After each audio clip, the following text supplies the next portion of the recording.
잠언 29장 1절 제가 읽습니다. 자주 책망을 받으면서도 목이 곧은 사람은 갑자기 패망을 당하고 피하지 못하리라. 아멘. 자주 책망을 받는다. 크게 두 가지의 책망이라 이렇게 저는 보여집니다. 첫 번째 가장 일반적인 책망은 하나님께서는 사람들을 통해서 책망하십니다. 주변의 사람들을 통해서 혹은 그가 그리스도인이라면 하나님의 말씀이나 설교 등을 통해서도 책망을 들을 수 있습니다. 첫째는 사람들을 통하여 책망을 듣는 것. 두 번째는 좀 어려운 것이지만 하나님으로부터 책망을 받는 것. 하나님께서 그를 생활과 삶 속에서 징계하시는 책망도 포함이 됩니다. 그러나 제가 어렵다고 말씀드린 것은 하나님께서 나를 책망하시는데도 내가 눈이 어두워지고 귀가 어두워지면 하나님께서 내 삶에 관여하셔서 나를 형통치 못하게 하시고 나를 책망하는 것을 알지 못하기 때문에 그렇습니다. 영적인 눈이 밝아지고 또한 주님 앞에 서서 살아가는 사람들, 나아가서 영적인 어린아이에서 벗어나서 성장해 가는 사람들은 하나님께서 자신을 책망하시는 것을 보거나 깨닫거나 알아듣기가 쉬워집니다. 그러한 두 가지 책망이 있다 말씀드리겠습니다. 자주 책망을 받으면서도 목이 곧은 사람, 목이 곧다 그 말은 그것은 관용적인 표현인데 고집이 세다. 다시 말하면 고치지 않는다 그 말이죠. 고집이 세다, 고치지 않는다. 그것도 두 가지의 말씀을 드릴 수 있겠습니다. 첫째는 책망을 받는데 내가 무엇을 잘못했느냐, 내가 뭐 잘못했길래 나를 그렇게 책망하느냐, 그런 가장 좋지 않은 방식의 고집이 있겠습니다. 또 한 부류는 꼭 우리의 어린 자녀들처럼 한 귀로 듣고 흘려버리는 것이죠. 다시 말하면 알았습니다 하지만 정말로 순종하고 각골 명심하여서 지킬 마음이 없는 것이지요. 날이 추워지면 아이들은 보일러를 켜서 따뜻한 물로 아침에 씻고 학교에 등교하려 합니다. 보일러를 틀어서 따뜻한 물을 사용한 다음에 보일러를 끄지 않고 학교를 갑니다. 그것이 방치되면 보일러는 계속하여서 돌아가면서 기름이나 가스 등을 많이 낭비하게 됩니다. 그럼 부모가 말하겠죠. 부모가 출근하는 부모라면 야, 밥을 이렇게 챙겨 먹고 가스를 썼으면은, 보일러를 썼으면은 끄고 나가야 된다. 온수를 썼으면 꺼야 된다. 그렇게 말을 하겠죠. 그러나 자녀들은 알았습니다 말하지요. 그래서 고집을 세우면서 내가 썼어도 기름, 가스 많이 나가도록 내버려 두시오. 그 정도 되면은 사람이 아니겠지만 그런 자녀는 없을 것입니다. 알았습니다 말은 하지만 고치지를 않는 거죠. 고칠 마음도 없고. 그래서 그런 자녀들 같은 경우는 실상 29장 15절 같은 말씀이 해당이 되겠습니다. 채찍과 꾸지람이 지혜를 주거늘. 지혜를 준다는 것은 고쳐지게 한다는 이야기죠. 임의로 하게 버려두면 그 자식은 어미를 욕되게 하느니라. 임의, 자기 마음대로 하게 버려두면, 지금 세상은 자녀를 임의로 하도록 버려두는 세상입니다. 명목은 뭐냐 그러면 창의성. 아이를 주눅들게 하지 말아라. 아이의 자신감을 꺾게 하지 말아라. 표현의 자유를 사용할 수 있도록 해라 하는 그러한 등등의 것을 사용하여서 임의로 하도록 자식을 버려두고, 그러면 그 자식은 잘못 성장하고 자라기 때문에 어미를 수치스럽게 욕되게 하는 결과를 얻게 됩니다. 그래서 하나님의 사람들이 하나님 말씀을 멸시할 때도 참 많습니다. 왜냐하면 자식을 어릴 때부터 임의로 자기 멋대로 하도록 방치하고 양육해가지고 나중에 그 자식 때문에 부모가 수치스럽고 고통스러워요. 그래서 하나님께 중보기도를 합니다. 하나님 변화시켜 주시옵소서. 그러나 그러한 기도가 얼마간 응답된다 할지라도 유감스럽게 10년, 20년, 30년, 50년을 해야 될 것입니다. 그리고 그러한 열매는 아주 미미하고 작다는 것은 아셔야 됩니다. 그러나 하나님 말씀 무시하고 멸시한 채에 그렇게 임의로 하도록 내버려 두고 지 멋대로 살도록 자라나도록 한 채에 문제만 생기면 그냥 이 급격한 사람의 변화가 가능한 것처럼 한순간에 기도를 통해서 자고 일어났더니 완전히 다른 사람이 되는 게 가능한 것처럼 그렇게 기도하는 부모들이라면 그들은 하나님을 멸시하고 있는 사람들이고 하나님의 말씀을 조롱하고 우롱하고 있는 사람들입니다.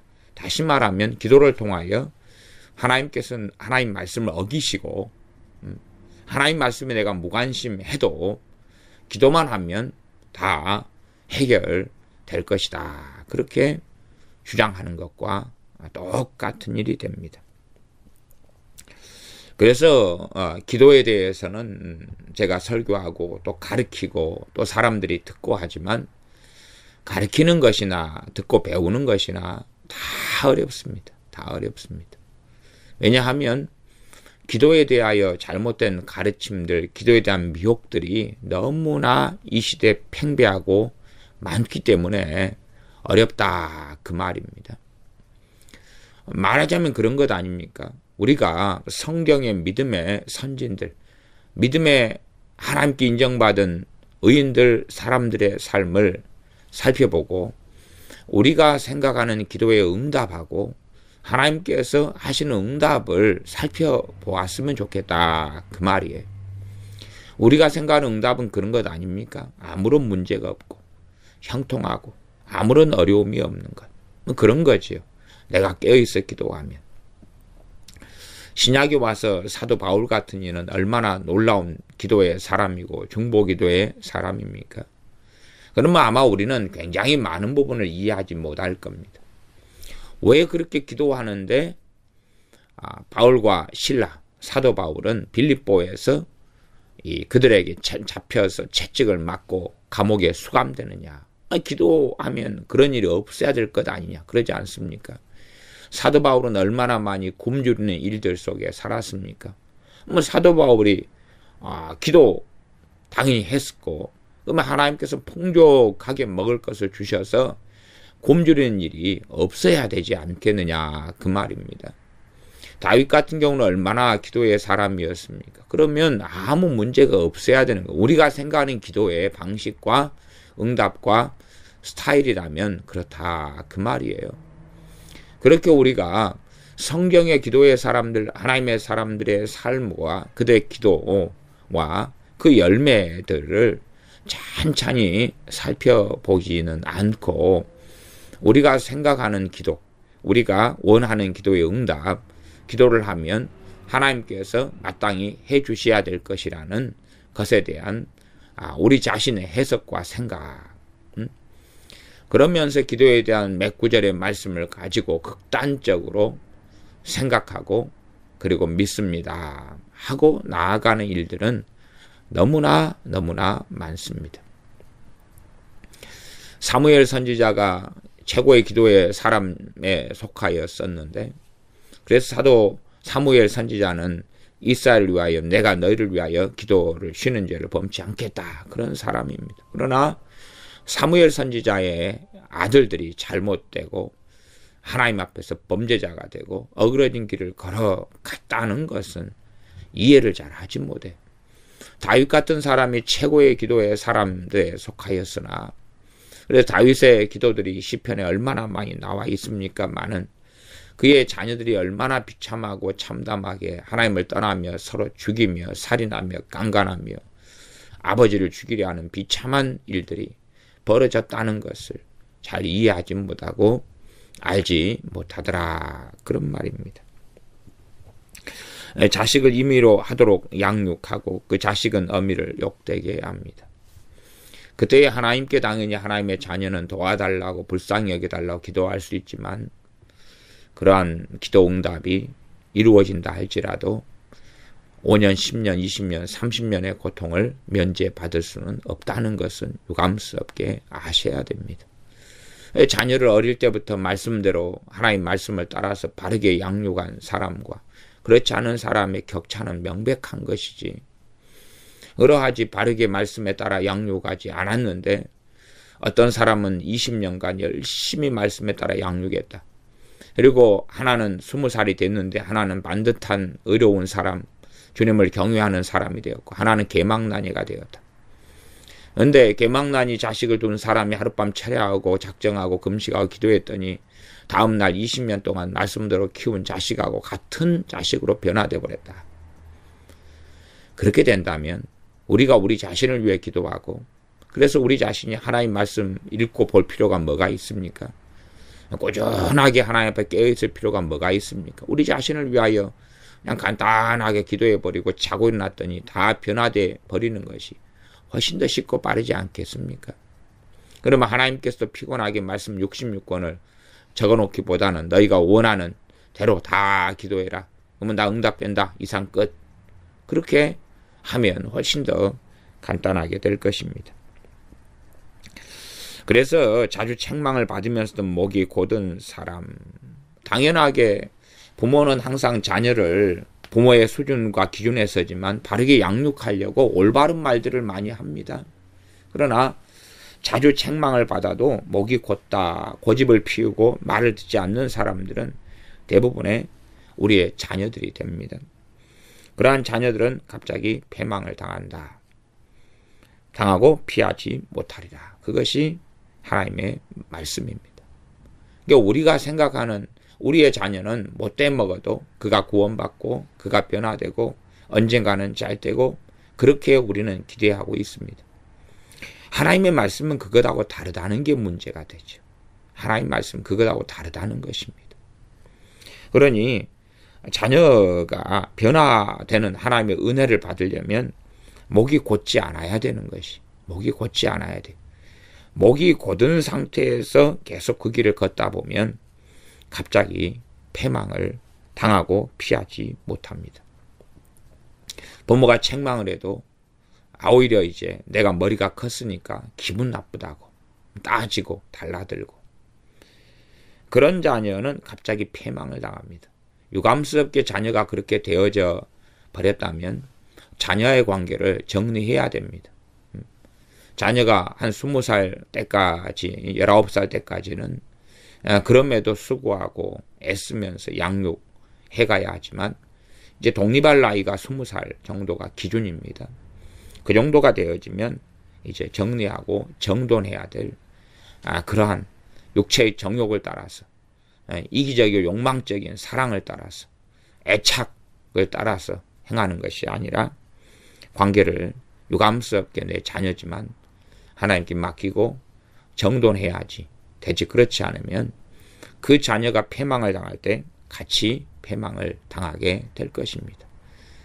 이러한 자녀들에 대한 투자, 또 사랑, 헌신은 밑빠진 독에 물 붓기를 하게 되는 것이고 모든 인생의 힘과 에너지를 고갈하고 낭비하게 되고 결국은 이제 하나님 앞에서 삶까지도 부모는 제대로 살지 못하게 되고야 맙니다.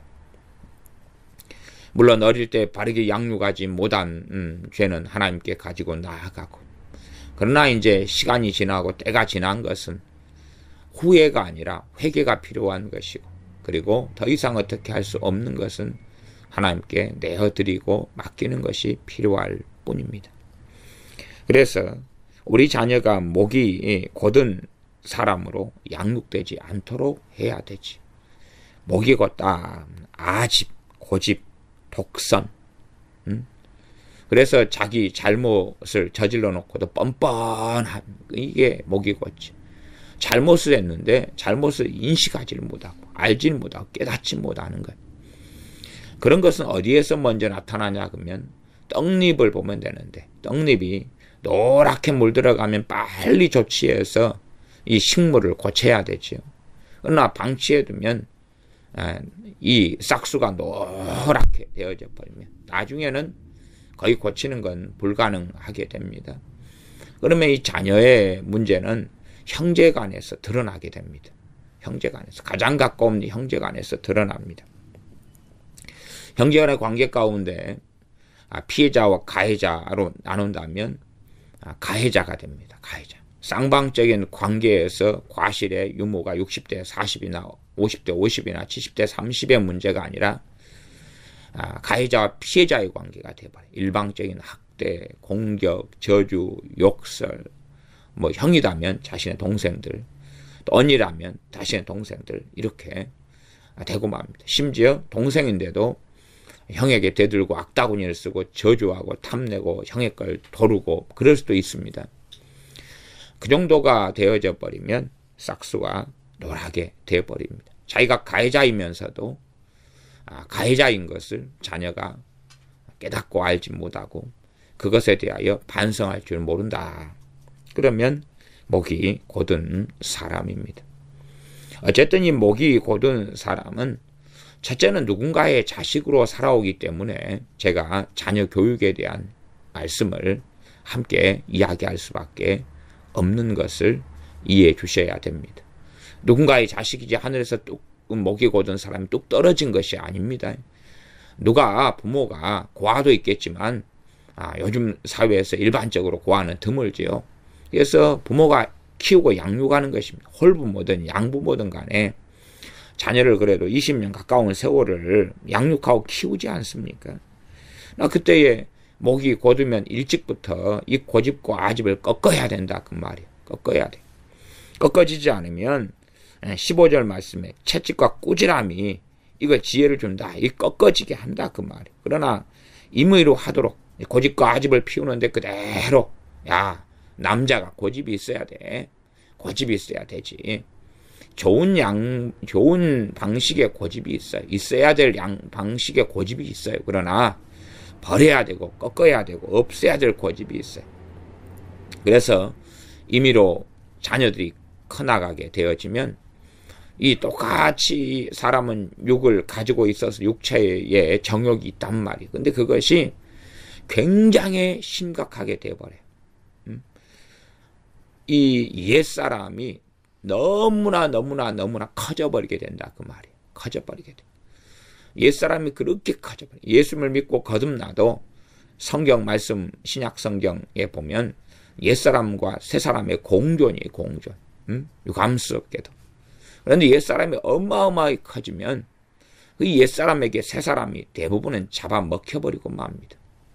그러면 주님을 부인하고 떠나며 명목상 그리스도인, 크리스찬인 것처럼 하지만 그러나 변화되지 않은 그런 사람들도 너무나 많게 되어진다는 것을 생각하고 알아야 됩니다. 29장 17절을 보면 너 자식을 징계하라. 그리하면 그가 너를 평안하게 하겠고 또 내 마음에 기쁨을 주리라. 내 자식을 징계하라. 그리하면 그가 너를 평안하게 하겠다. 징계하라는 것이 기본적으로 20살 아래를 이야기합니다. 그 이상이 되어져 버리면 이제 늦어버리게 됩니다. 늦어버리게 돼. 그리고 이것이 징계도 나이가 늦으면 늦을수록 효력이 없습니다. 효력이 없어요. 또 징계를 한다 해도 그에 대한 효력은 아주 적고 적을 뿐입니다. 그래서 어떻게 지혜롭게 올바르게 그리고 바르게 징계하고 채찍과 꾸지람을 했을 때의 결과는 지혜를 주권을 했으니 지혜라고 말씀드렸습니다. 15절. 잠언을 자식한테 많이 읽혀가지고 자식이 지혜를 얻게 되는 게 아니란 이야기예요. 지금 부모에게 하나님께서는 하시는 말씀이 잠언 29장 15절과 17절 아닙니까? 그런데 이것을 부모가 자식한테 읽으라 그러고 그러면 자식은 읽은 다음에 아이고 이것은 부모는 절대 못 보게 해야 되겠구나. 그렇게 하겠지요. 더군다나 얼마나 29장의 말씀은 잠언의 후반부에 있습니까? 자기들이 읽는 척하고 1장에서 한 3장까지 2장까지 읽다가 그만둘 것이고 29장까지는 안 오겠죠. 모두 마찬가지로 29장까지는 오지 않고 그 앞에서 끝내버리겠죠. 그리고 잠언을 읽으면 지혜가 올 거라고 생각하는데 자녀에게는 칭찬이 지혜를 주는 게 아니다 그 말이에요. 그래서 마귀적인 사상은 칭찬은 고래도 춤추게 한다는 게 마귀가 주는 그럴싸한 사상이에요. 자녀에 대하여 칭찬해주고 긍정적인 말을 해주고 소망의 말을 해주고 그럴싸한 말입니다. 그럴싸한 말. 그런데 하나님 말씀과 정반대의 자리에 있다는 것이 끔찍한 일입니다. 그래서 잘못된 자녀 교육 또 유아 교육과 등 다니면서 이 세속적이고 세상적인 이 자녀 교육을 배운 사람들은 하나님의 사람이고 하나님 말씀을 믿는 하나님의 자녀라 하지만 실제적인 삶에서는 말씀대로 사는 것이 아니라 자기의 지혜와 명철, 자기의 대학, 세상에서 배운 세상의 가치관을 따라서 삶을 살기 때문에 실상 그 사람이 영적으로 살았다나 죽었다는 사람이 될 수밖에 없고 하나님 말씀을 무지하거나 하나님 말씀을 조롱하거나 하나님 말씀을 부인하거나 그러면서 하나님 말씀에 무관심합니다. 나는 세상의 지식과 지혜를 가지고 있다. 나는 유아교육과를 나왔고 나는 사범대학을 나왔고 그래서 나는 상담을 배워서 정신의학을 배워서 나는 사람에 대해서 알고 있어. 사람의 성장 발달 과정을 알고 있어. 사람에게 뭐가 필요한 것을 알고 있어. 그러면 그것에 따라서 나는 내 자녀를 양육하고 내 자녀를 가르치면 되는 거야. 그렇게 한 채 하나님 말씀에서 부모에게 자녀를 어떻게 양육하고 어떻게 해야 될까 말씀하고 있는데 전혀 관심을 갖지 않아요. 자녀 교육에 대해서 성경에 최고 많이 나온 성경은 잠언입니다. 잠언이죠. 잠언이에요. 그러나 잠언에 굉장히 많은 구절이 자녀 교육에 대해서 나와 있지 않습니다. 여러 구절이에요. 여러 구절.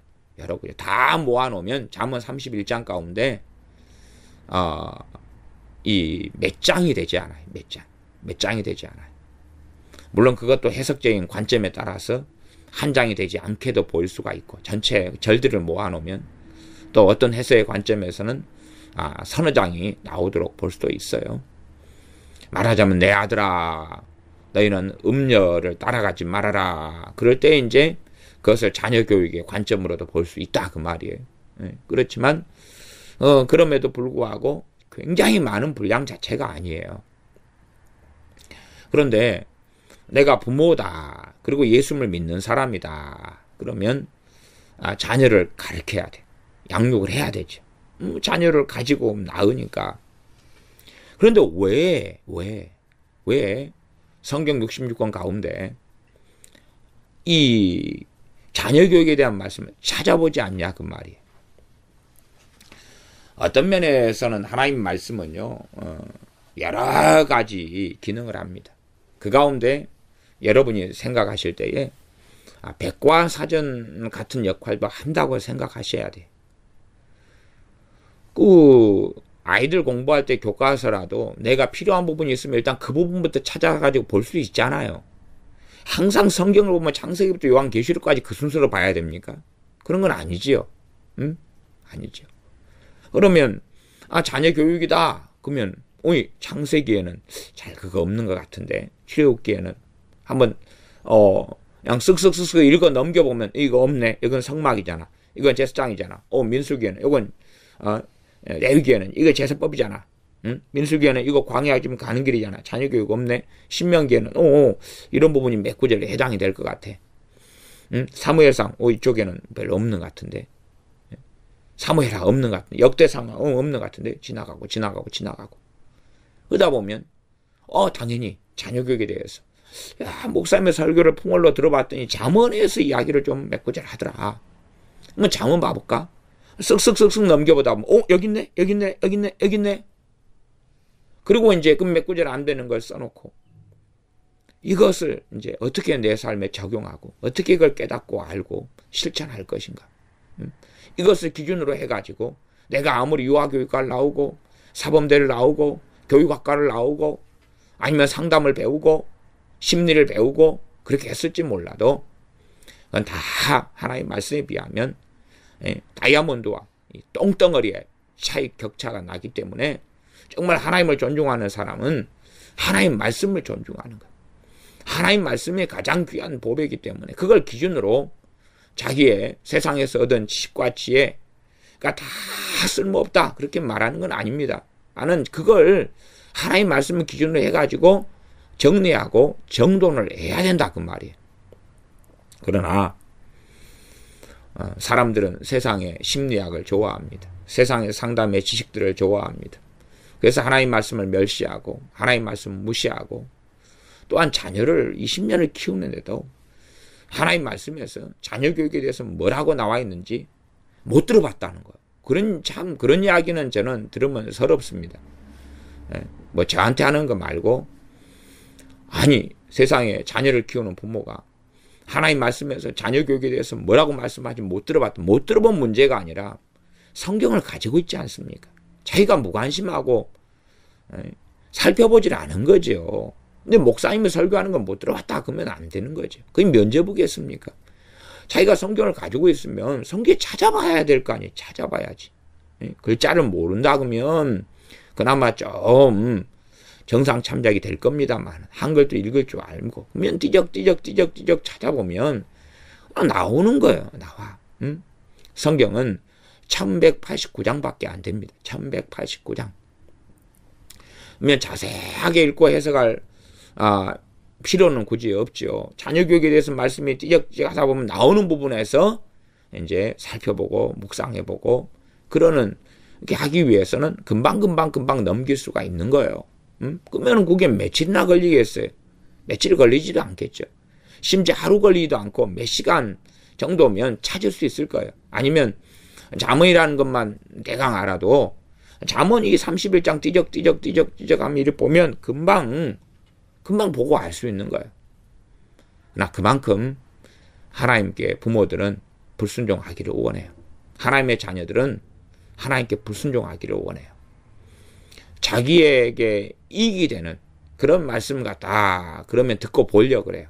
그러나 자기가 정말로 하나님을 기쁘시게 하기 위하여 하나님 말씀대로 살아가야 하는 것, 자기한테 돈도 안 되고 이익도 안 되고 막 그런 것은 무관심해요. 왜 성령님께서 믿는 신자들에게 임하여 계시지만 그들은 모든 진리 가운데 인도하시지 않겠습니까? 왜냐하면 그들의 기본적인 마음들과 심령 안에서 그들은 하나님을 믿고 섬긴다고 말하지만 그러나 유감스럽게 하나님의 뜻에 관심이 없어요. 어떤 하나님의 뜻에 관심이 있느냐? 잘 먹고 잘 살고 평안하고 복지를 누리고 그런 자기의 육체의 정욕을 위한 하나님의 뜻에는 관심이 있다. 그렇게 뜯어붙이기는 좋아하고 정말 하나님의 말씀대로 사는 것은 진실로는 대부분의 그리스도인들은 관심이 없습니다. 관심이 있다면 부모라면 왜 자녀 교육에 대한 말씀을 찾아보지 않겠느냐 그 말이 성경에 있는 걸. 성경에 있는 거 왜 안 찾아보겠느냐 그 말이. 또 그것 때문에 왜 고심하지 않겠느냐는 거예요. 왜 애써보지 않겠느냐는 거예요. 관심이 없기 때문에 그렇지. 관심이 없기 때문에. 부부간에 살아간다면 부부에 대한 하나의 말씀, 남편과 아내에 대한 말씀을 왜 찾아보지 않느냐는 거예요.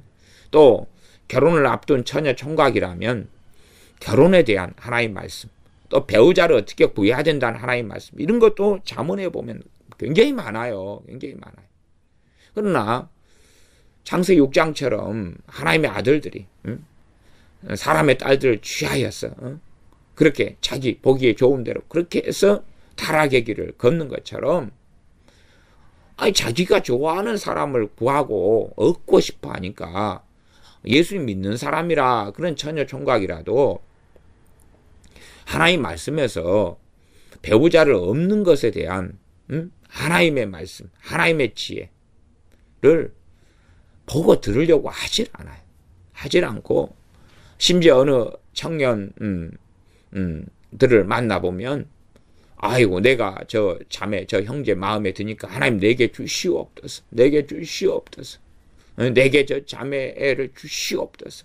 그런 사람들은 간혹 만나요. 옛날부터 만나봤고요. 그런 거예요. 하나님 말씀에 관심이 없어요. 자기의 정욕대로 자기가 좋아하고 자기에게 끌리고 자기가 선호하고 자기의 마음에 들고 그런 사람하고 살기를 원하지 정말로 하나님 말씀에 따라서 살려는 의지도 의욕도 없습니다. 다시 29장 1절 자주 책망을 받으면서도 목이 곧은 사람은 갑자기 패망을 당하고 피하지 못하리라. 하나님께서 자주 책망을 하신다. 사람을 통해서나 또한 환경도 또한 때로는 삶 속의 징계도 혹은 성령의 역사하심 등을 통하여서 그러나 그것이 언제까지나 계속되지는 않는다는 사실이에요. 언제까지나 한 100년, 200년 죽을 때까지 계속하여 책망만 하고 끝내지는 않는다 그 말이에요. 이스라엘 백성에게 선지자들 보내셔서 책망을 하셨는데 그들은 언제까지나 그렇게 놔두시지 않았어요. 주님께서 이 땅에 오셔서 예루살렘의 유대에 다니시면서 말씀을 전하셨어요. 갈릴리에 다니시면서 말씀을 전하셨어요. 그러나 언제까지나 주님께서 그들의 기회를 주신 게 아니에요. 그래서 공생의 세월이 끝날 때에 주님은 선언하셨어요. 이 돌 위에 돌 하나도 남지 않고 무너뜨리우리라. 그들의 심판을 선고하시고 십자가를 지셨습니다. 그리고 AD 70년에 주님께서 예언하시고 선고하신 것은 예루살렘에 또한 유대에 그대로 이루어져서 역사적으로 아주 상상하기 어려운 끔찍한 일들이 예루살렘의 유대에 일어났습니다. 언제까지나 하나님께서는 책망만 하고 계시지는 않습니다. 언제까지나 봐주고만 계시지는 않는다 그 말입니다. 그래서 자주 책망을 받는데 목이 곧은 사람은 갑자기 패망을 당한다. 첫 번째 패망은 뭐겠습니까? 하나님의 추방입니다. 하나님의 쫓아냄입니다. 하나님의 추방.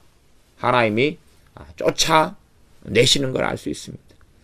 하나님과 관계에 있어서 패망이 먼저 일어납니다. 이 땅에서 먹고 사는 데 있어서 패망이 먼저가 아니라 하나님 앞에서 패망이 먼저 일어나요. 패망의 과정 속에서 영적 침체가 있죠. 그리고 이제 기도하기도 싫고 예배 드리기도 싫고 하나님 말씀 읽기도 싫고 그러면 이제 패망이 일어났거나 아니면 패망 직전인 것이죠. 기도하기도 싫고 감사하기도 싫고 찬양하기도 싫고 예배하기도 싫고 그러면 패망이 일어난 거고 혹은 패망 직전에 놓인 것이죠. 절벽, 벼랑 끝에 서 있는 것이죠.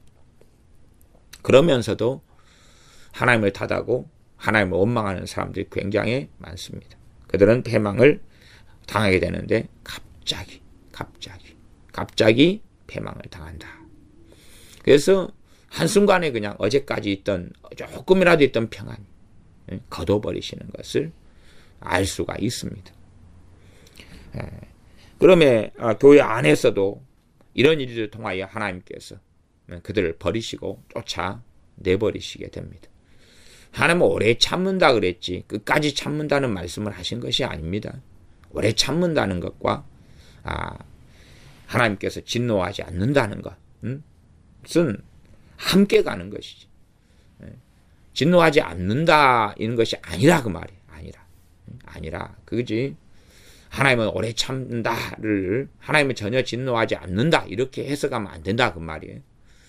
오래 참는다 참다가 그 다음에는 진노하시고 심판하신다 그 말이에요. 그렇게 바르게 알고 있어야 됩니다. 그러니 자주 책망을 받는다. 그래서 이스라엘은 선지자들을 통해서 자주 책망을 했습니다. 심지어 우리의 자녀들이라도 부모를 통하여 자주 책망을 합니다. 그러나 목이 곧다. 이 29장 19절로 가면 29장 19절에 보면 특별한 말씀이 있는데 종은 말로만 하면 고치지 아니하나니 이는 그가 알고도 청종치 아니함이라. 우리의 자식들이 어릴 때는 우리의 자식도 되지만 종의 자리에서 양육이 됩니다. 우리 이제 하나하나 일일이 가르쳐줘야 돼. 이건 요렇게, 요건 요렇게, 요건 요렇게 해야 된다. 그러면서 이제 이 종은 자유가 없죠. 자유가. 그죠? 근데 자유를 가진 한 자유인으로 커가게 됩니다. 그래서 단지 이것이 노예의 종만의 의미를 넘어서서 저는 충분히 자녀 양육에 대해서도 말씀하고 또 적용할 수 있는 말씀으로 봅니다. 우리가 어린 자녀 3살짜리를 시내에 함부로 혼참 나가도록 방치하지 않지 않습니까? 부모의 통제 아래에 있어요. 종과 노예는 부모의 이 상견의 통제 아래에 있는 것입니다. 5살짜리도 마찬가지입니다. 7살짜리가 밤 12시가 돼도 집에 안 들어오면 어떻게 되겠습니까? 통제 아래 있죠. 그러나 이제 커가면서 집에 귀가하는 시간이 좀 늦어도 되는 거고, 그리고 자기가 자유롭게 선택하고 스스로 도서관에 남아서 공부를 오랫동안 하기도 하는 등의 자유를 누리게 되어집니다. 그러므로 이 종은 말로만 하면 고치지 않는다. 그래서 부모가 말로만 하는 경우가 많아요. 엘리 제사장과 엘리 제사장의 가문이 하나님께 진노와 심판을 받은 이유가 엘리 제사장은 자녀들이 잘못했을 때 왜 책망을 했어요. 책망을 했는데 뭘로만 했어요? 말로만 했어요. 말로만 책망을 했으니까 듣지를 않았어요. 말로만 했으니까 듣지를 않았어요. 그러니 그것이 진정한 사랑이 아니었던 거지.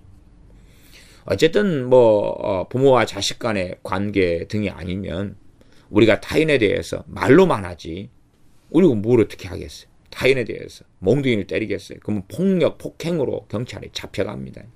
그렇게 할 수 없어요. 기껏해야 타인에 대해서는 말로만 책망할 수밖에 없는 거예요. 말로만. 물론 교회적으로는 말로만이 아니라 교회 법에 의하여서 성경적으로 권징을 행할 수가 있어요. 권징도 가장 강렬한 사랑에 속해요. 그리고 최후의 권징은 뭐냐? 그럼 추방하는 것입니다. 쫓아내는 것입니다. 그들을 하나님의 자녀로 인정하지 않는 것입니다. 이방인과 세리로 여기고 그들을 쫓아내는 것입니다. 그 안에 있는 이런 악한 자들을 내가 쫓으라 하는 고린도전서 5장 말씀처럼 쫓아내는 것입니다. 그것이 가장 심한 권징이 되겠습니다. 그러나 어리석은 사람들은 항상 용납하고 항상 참아주고 항상 봐주고 항상 함께하고 그렇게 생각하면서 하나님 말씀을 잘 이해하지 못합니다. 기회가 되면 사랑과 공의에 대해서 말씀을 전할까 생각하고 있습니다. 제목을 사랑과 공의 사이 그럴까. 제가 과거에 하임 기너트의 뭐뭐 사이라는 시리즈를 상당히 좋아하거든요. 교사와 학생 사이, 부모와 자녀 사이, 부모와 아이 사이 이런 시리즈가 있습니다. 참 잘된 이런 시리즈여서 제가 많은 사람들에게 예전부터 권해왔던 일반 서적입니다. 종로 서적에선가 출판이 된 오래됐습니다. 어쨌든 그래서 사랑과 공의 사이 이런 설교 시리즈를 좀 해볼까. 첫 번째로 제가 잡고 있는 것은 이 마가일 때문에 사도 바울과 바나바가 대판 싸워서 헤어졌죠. 바나바가 원한 건 사랑이고 그리고 사도 바울이 원한 건 좀 보면 공의에 가깝죠. 저 마가는 1차 전도여행 때 도망갔는데 저 사람을 데리고 다시 2차 전도여행을 갈 수 없다. 자격이 안 된다. 그리고 바나바는 자신의 족하고 생길이기 때문에 데려가야 된다. 그런 입장에서 이 성령 충만한 두 사도가 아주 이게 안 맞았던 거예요. 그러니 사실은 이 사랑과 공의 사이에서도 사도들도 성령 충만한 사도들도 의견이 나누이고 한 사람은 우리가 볼 때 사랑을 선택했고 한 사람은 공의를 선택했어요. 그리고 안 맞았어요. 그러면 그렇다면 우리는 얼마나 이 양자 간에서 균형을 잡기가 어려운지를 생각해 봐야 돼. 그래서 그런 메시지부터 시작해서 이제 여러 시리즈를 해 볼까. 그리고 제가 어제 저녁에 묵상하고 기도하면서 구상을 좀 하고 있어요.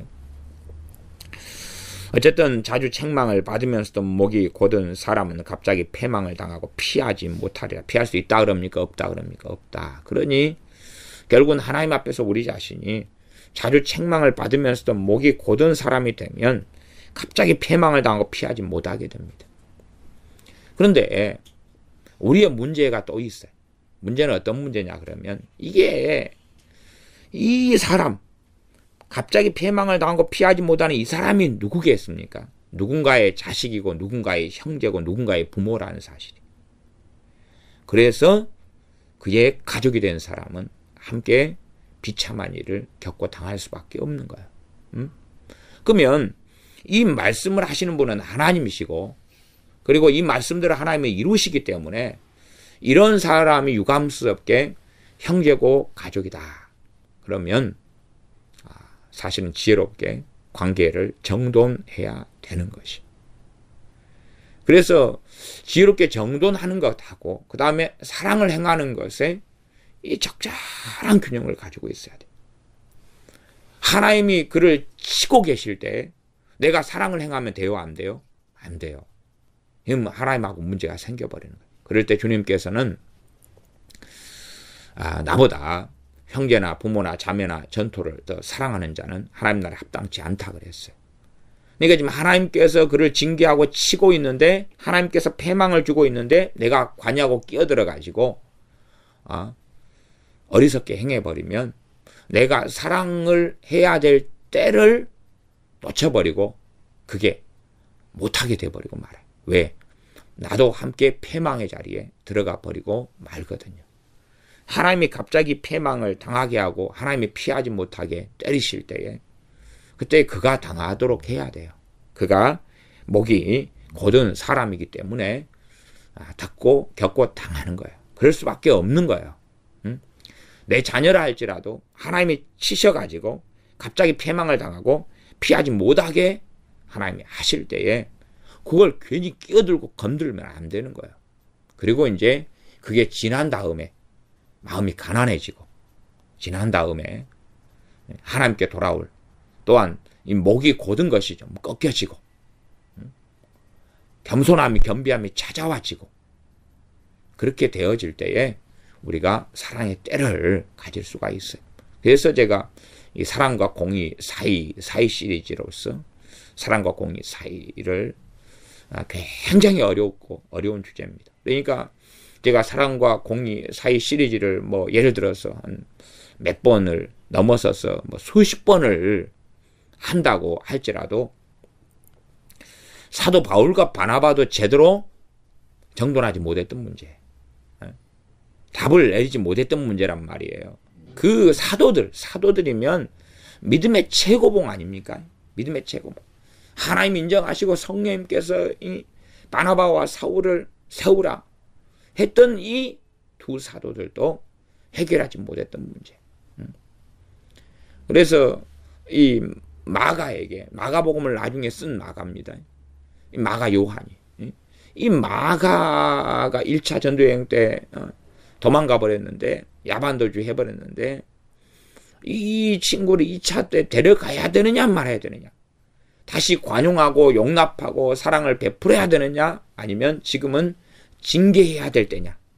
징계죠. 결국은 다 사랑에 속한다, 강한 사랑에 속한다 볼 수도 있지만은 그러나 표면적으로 볼 때는 마가 요한을 데려가지 못한다는 것은 공의입니다. 공의입니다.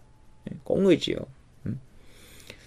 그래서 사도 바울은 공의의 측면에 서 있고 바나바는 사랑의 측면에 서 있어. 다시 끌어안아주자. 용서해주고 끌어안아주자. 그거죠. 용서해주고 용납해주고 관용해주고 참아주고 인내해주고. 그래서 마가를 데리고 가자. 사도 바울은 데려갈 수 없다 그랬어요.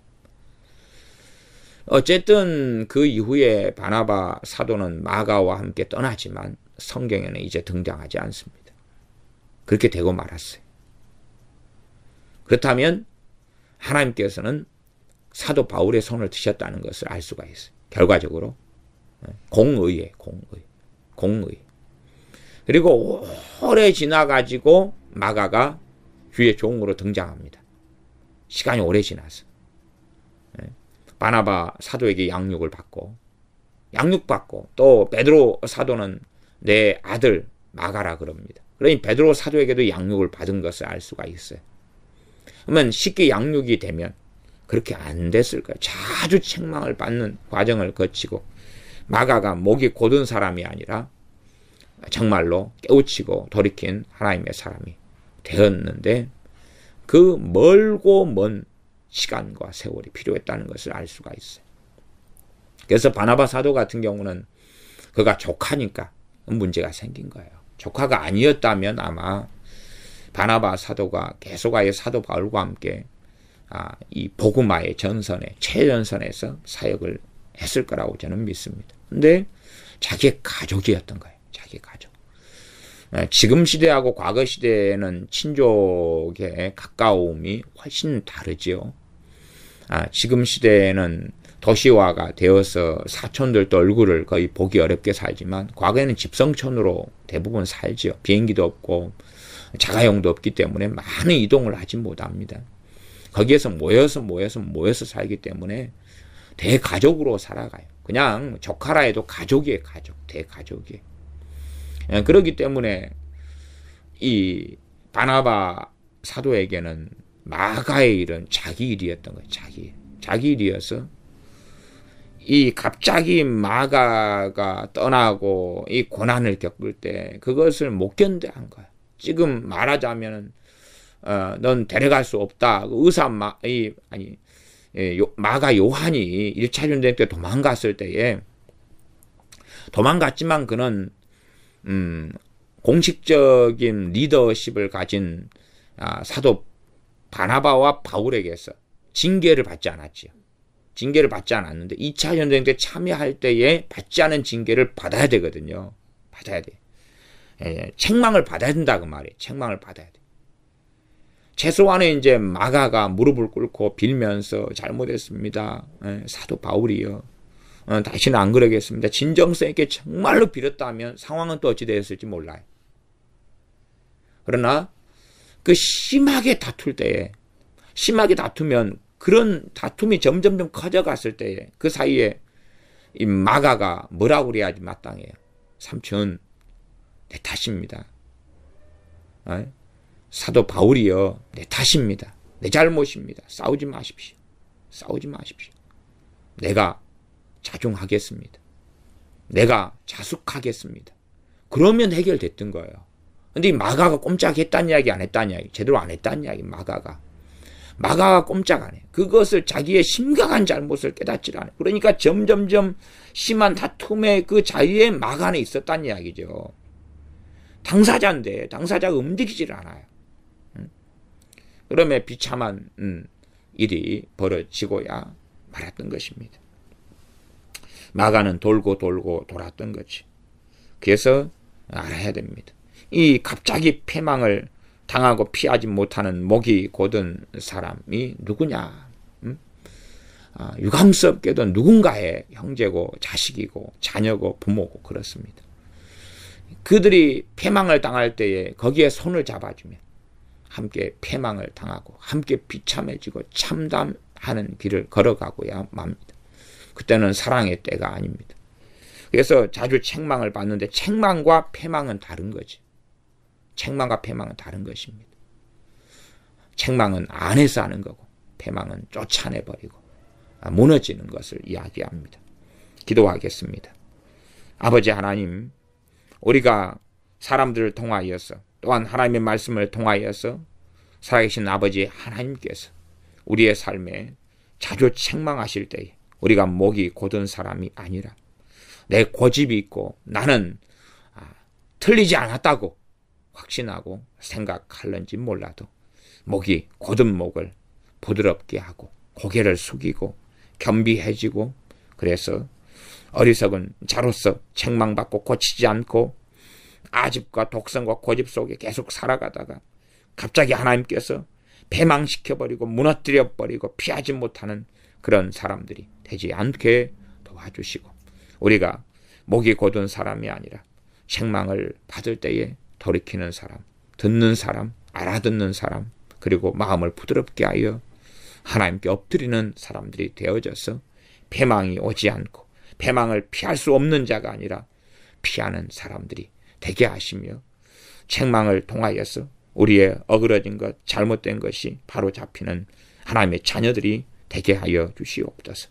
또한 자녀를 양육하는 사람들은 자녀를 바르게 양육할 기회를 가질 때에 잘 양육하여, 또한 때론 이 엘리제스장처럼 말만으로 하거나 자녀를 임의로 하도록 버려두어서 자녀를 망쳐버린 채 오히려 그를 통하여 수치와 욕을 당하면서 하나님을 굳다, 하나님이 왜 그러시냐 하는 더 악한 자로 판명나는 부모들이 되지 않게 하여 주시옵소서. 우리 주 예수님의 이름으로 기도하옵나이다. 아멘.